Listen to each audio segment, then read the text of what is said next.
10 मिनिटं घेऊ 10 मिनिटं प्रश्न आहे आता करायचं काय? मला हे समजलं सर की डोपामाइन हायलाइट झालंय, मला हे समजलं सर की सेरोटोनिन आहे ते पण ह्यामध्ये देतं, मला हे समजलं सर की पॅरापासून स्पेस आहे, हे समजलं की एक्स्ट्रा पासून स्पेस आहे, हे समजलं की तिकडनं नोटिफिकेशन आलं की डोपामाइन येतात, नोटिफिकेशन ओपन झालं की डोपामाइन निघून जातात. आता ॲडिक्शन झालंय सर, तुम्ही म्हणता की मोबाईल सोबत ॲडिक्शन आहे, मोबाईल चॅट ॲडिक्शन आहे, जर्नल ॲडिक्शन आहे, सगळं ठीक आहे. आता करायचं काय? काय उपाय आहेत या गोष्टी बाहेर निघण्यासाठी? काय स्टेप्स आहेत? नंबर 1, आपली विल पॉवर वर्क करत नाही, एन्व्हायरमेंट वर्क करतं. Environment beats will power. काय फक्त विल पॉवर काम करत नाही की आता मी ठरवलं की आता मला बिलकुल मोबाईल बघायचा नाही आणि मी मोबाईल बघणं बंद केलं, असं होत नाही. मी ठरवलं की बिलकुल मला ॲडिक्शन करायचं नाही, अल्कोहोल प्यायचं नाही, अल्कोहोल बंद झालं, असं होत नाही.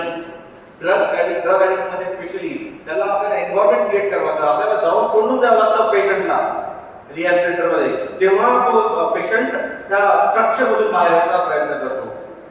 त्यामुळे फक्त आपल्याला बिल पॉवरने काम करून होणार नाही, आपलं स्ट्रक्चर बदलावं लागेल. तुम्हाला नंबर 1 रूल बनावा लागेल, your bedroom should be phone free, non negotiable.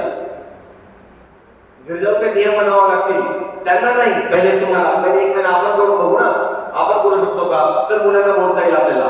First rule, bedroom should be phone free, mobile free.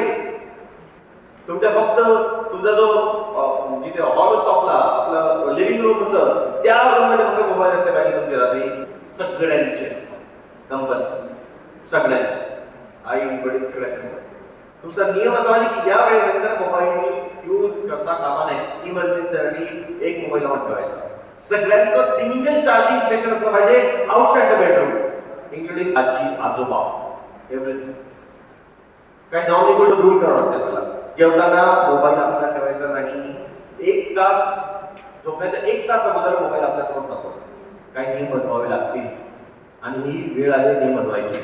आज जर आपण नियम बनवले नाही, आपण त्याने ट्राय करू, तर आपल्याला त्यांना बोलायचा काहीच अधिकार नाही.